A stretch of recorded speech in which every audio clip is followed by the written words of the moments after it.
I did create this for myself. I've been using it for about 6 months, and I believe I have worked out as many tweaks as I could. I just wanted to give you a quick little run through of how to do everything in here. So whether you are familiar with Notion or you are a newbie, you should be able to use this no problem. I will put a few tips and tricks in here because I do have formulas already set up for you.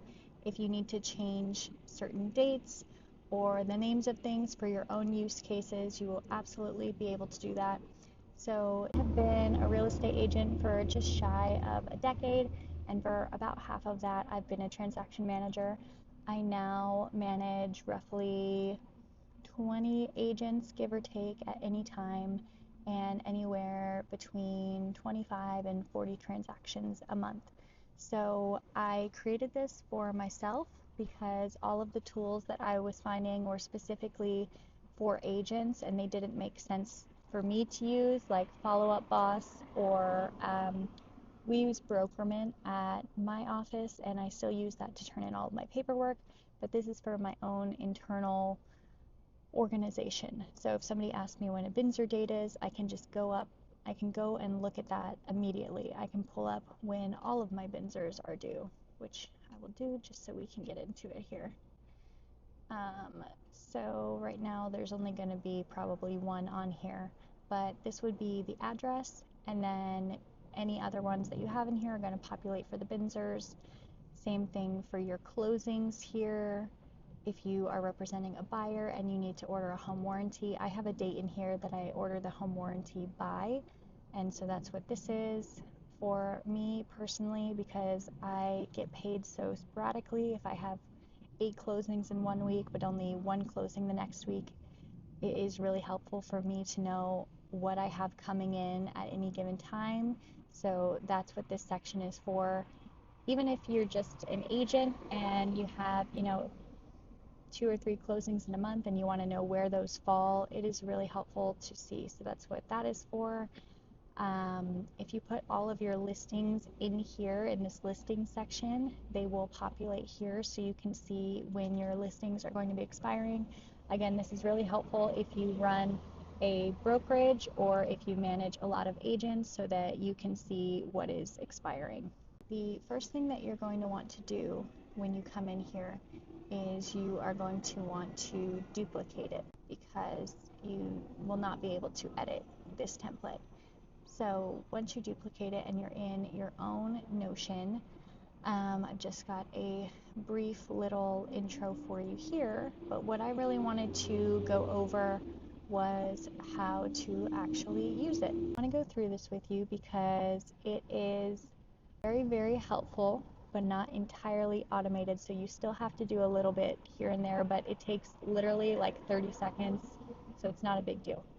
So you're going to go in here, and I am going to do a buyer for us. So we're going to say this is 123 Apple Street.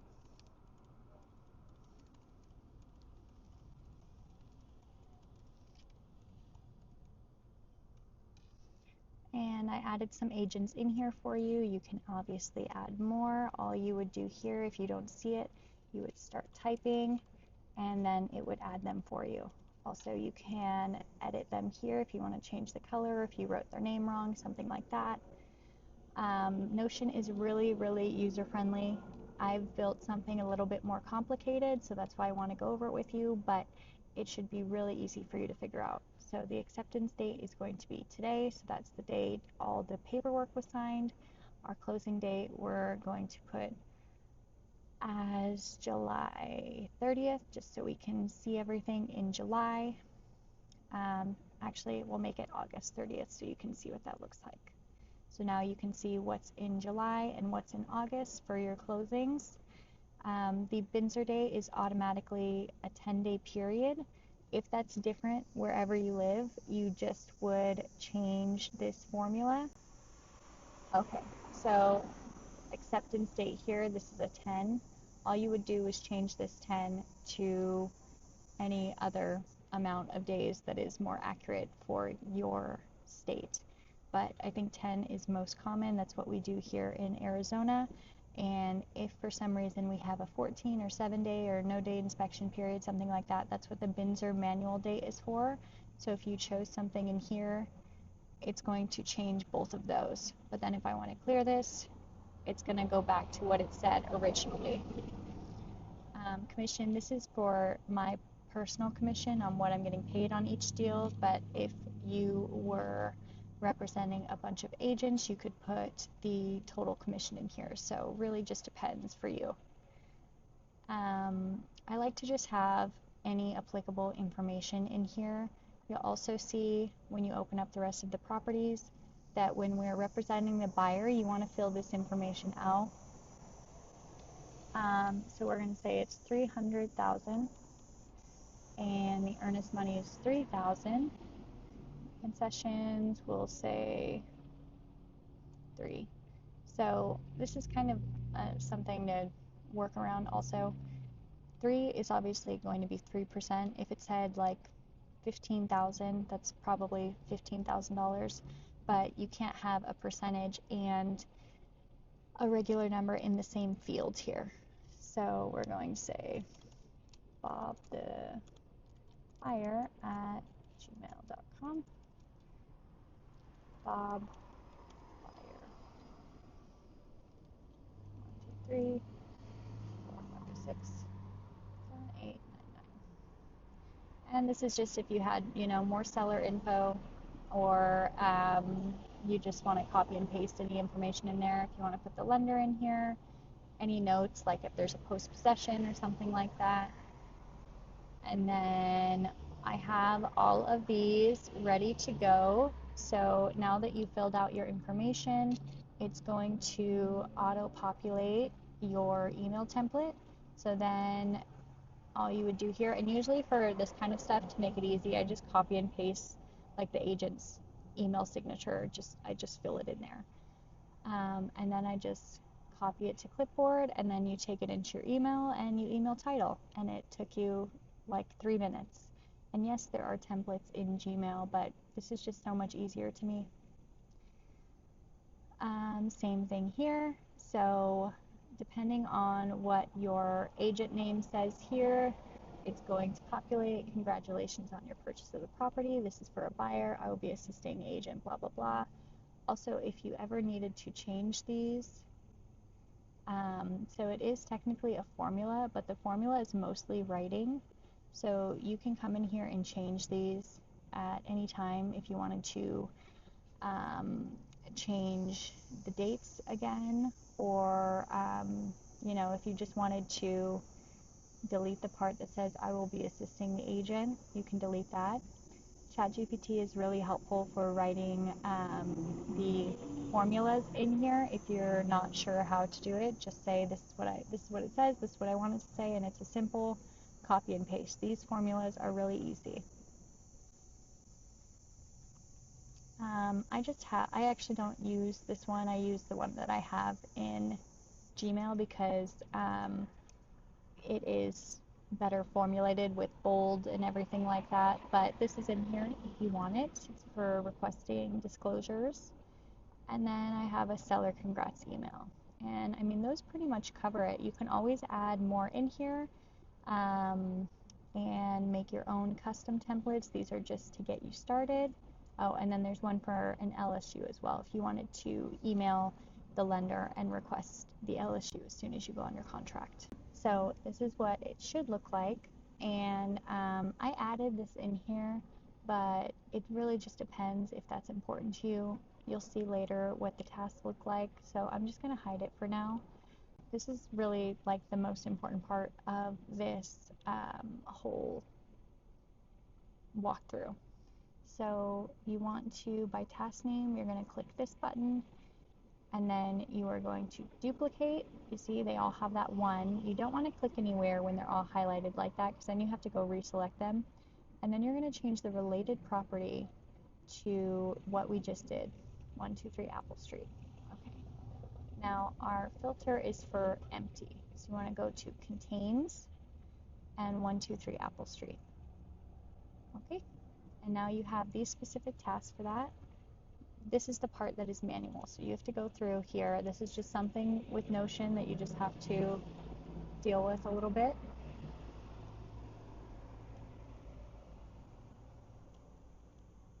Oops.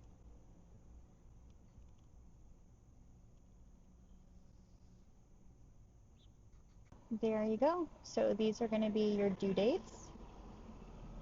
And I'll go through and hide this stuff, or you can go through and hide it and unhide it. All you do is go to settings and see where I'm at here. Settings, property visibility, and then you can decide what to see and what not to see. So this is our first transaction. We have the tasks assigned.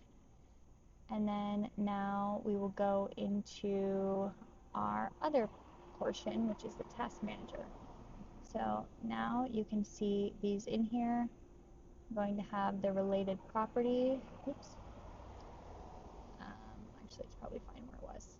But just so you can see, so these are two different transactions, and these are all of our tasks in one place with our due dates. And now we can just go take care of these. And right now I have it separated or grouped together by the urgency of the task. That's for me sometimes if I have too much going on. So that's called grouping, and you would just go into group and then just say remove grouping. And now they're no longer grouped. They're just going to be in order of the due date. So then you could just go in here and get things done in that direction. Again, you can hide this. It just depends how much you have going on and yeah, what you need to prioritize. So that's how to do a buyer, and I have it set up. Also, there's an FAQ page here. I will continually add to this if I think of anything else.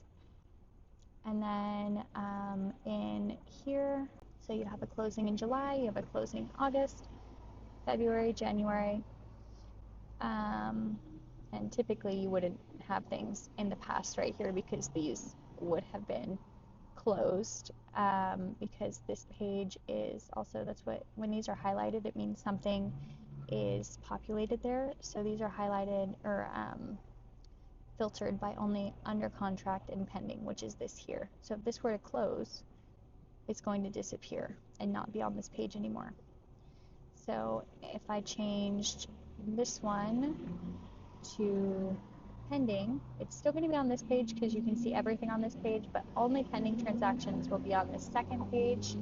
We haven't added any listings yet, so I'm going to go add one in a second so you can see what that looks like.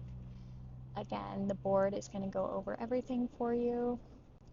You can see when your Binzers are going to be due and when your closings are. And I didn't put anything in here. Let's see. So now you can see on this day, you'll have $500 come in. 500. Obviously, if you're an agent, that's hopefully more. So let me go add, which also you can add something on any of these pages. This is the template button here. You want to make sure that you click on the button itself, not these. These are going to edit the template, which you can do also, but that's not how you create something new. So let's do this. 1, 2, 3, seller street.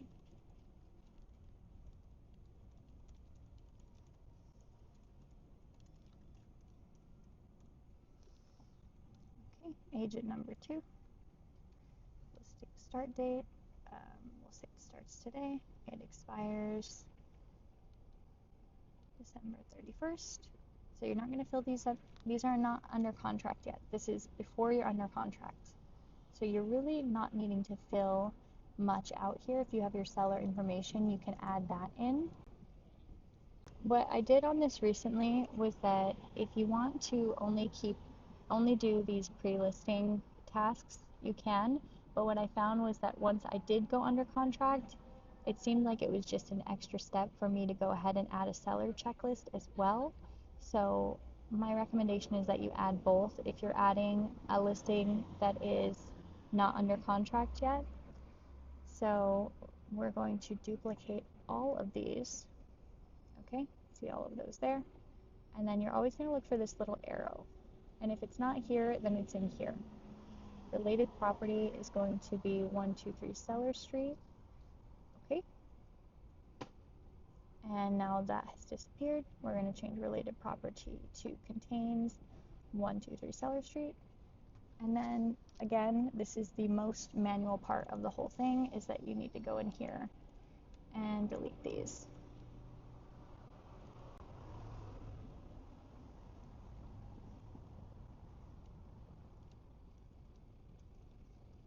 And obviously, it's like 30 seconds of your time. It's going to save you so much time in the future, and you will be so organized for it.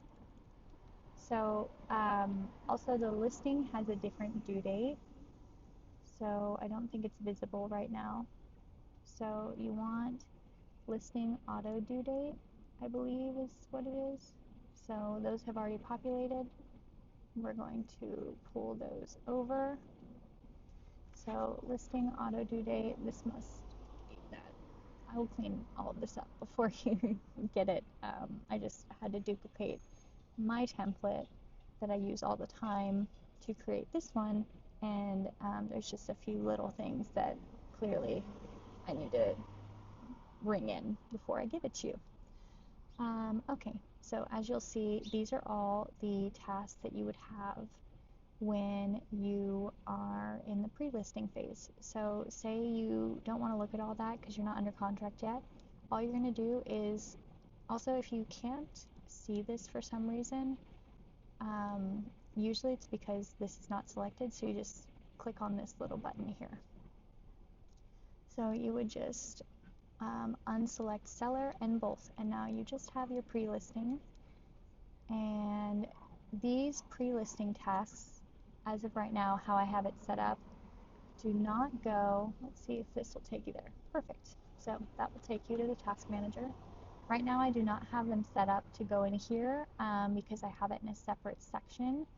That is entirely up to you. If you maybe don't have a lot of transactions or you want to see everything all in the same place, again, all you would do was go to these little buttons here, which were already available for you, and then you could add that in and it would populate. Oops, sorry about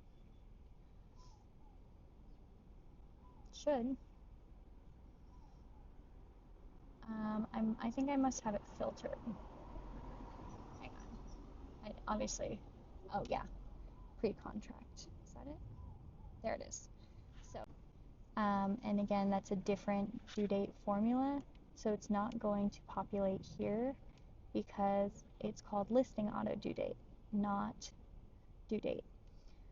Also, due date and auto due date are pretty much the same thing. This one has a time in it, so I just made this one to look prettier. That's the only difference. I have a lot of formulas within formulas, so if you have any questions, you can reach out to me. So this is the most important, is spuds and clue. So at least to me, so that's why I have this in here, because those are usually emails that I need to send. If you had a bunch of these listings, you can see what has and hasn't been done, so they would kind of be aligned.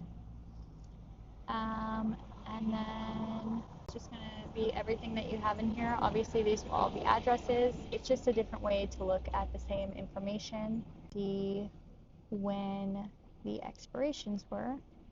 Oops, expiring listings. There we go. So it expires in December of 2025, December 31st, 2025.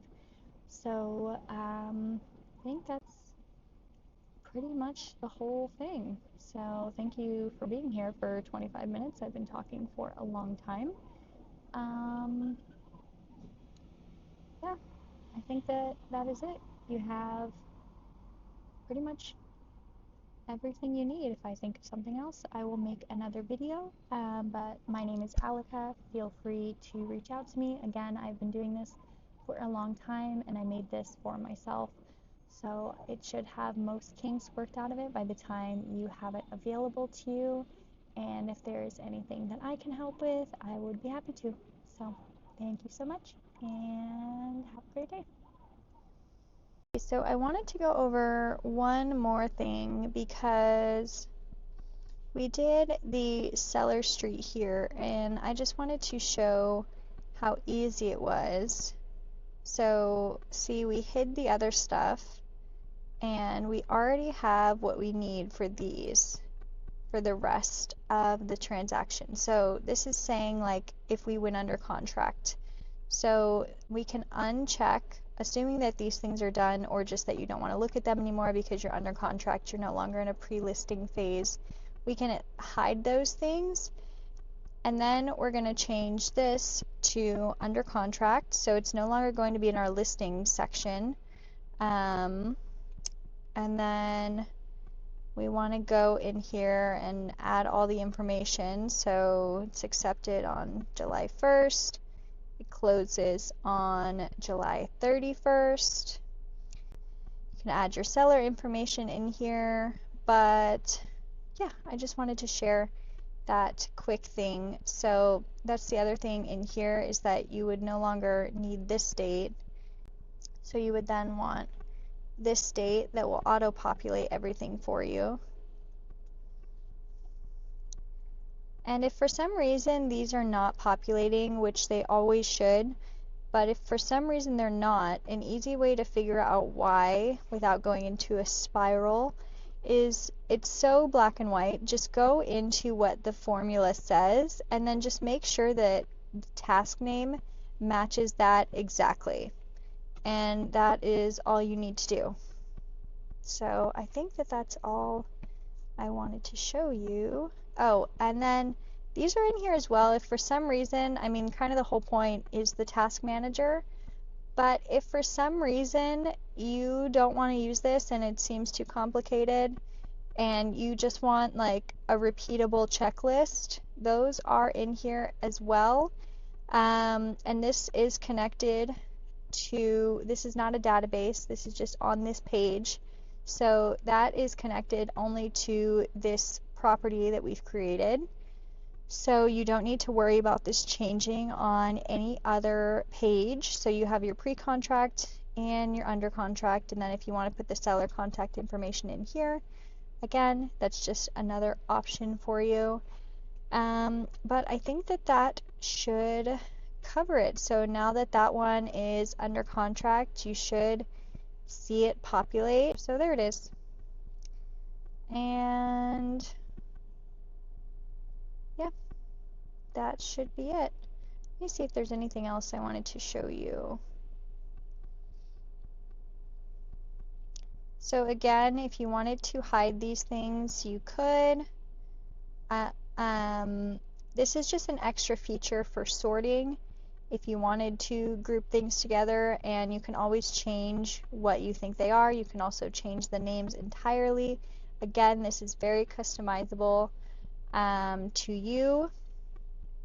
Broker BM for the company that I work for is Brokerman, so you can just leave that for whatever, if you use SkySlope or ZipForms, Transaction Desk, whatever kind of filing system your company uses that you need to, or if you needed to send it to your transaction manager, something like that, you can always change this task name. And you would want to do that before you start duplicating everything. And it would be, so due date is based off of, you'll see, is based off of the auto due date. So you would want to go into the auto due date here, which has the big formula in it. And then you can rename these tasks whatever you want. You just need to change them in the formula. And you can do that how I just looked at it here. But the best way is to go into settings and then edit properties and auto due date, which is right in front of me somewhere. There it is. So you would edit the formula in here. Again, if you're not good at this, and even if you don't pay for ChatGPT, it's really should be so easy for you to figure out how to make these changes. If you can't figure it out, just go to ChatGPT and tell them what you want to change, and you should be able to do that. So I think that that about covers it. I do also have some financial templates that are going to be available that I use to see what I have coming in versus what I have going out. And those will be available and very easy to integrate with these and connect them. So if that is something you're interested in, just keep an eye out and just let me know if you have any questions. Okay, bye-bye.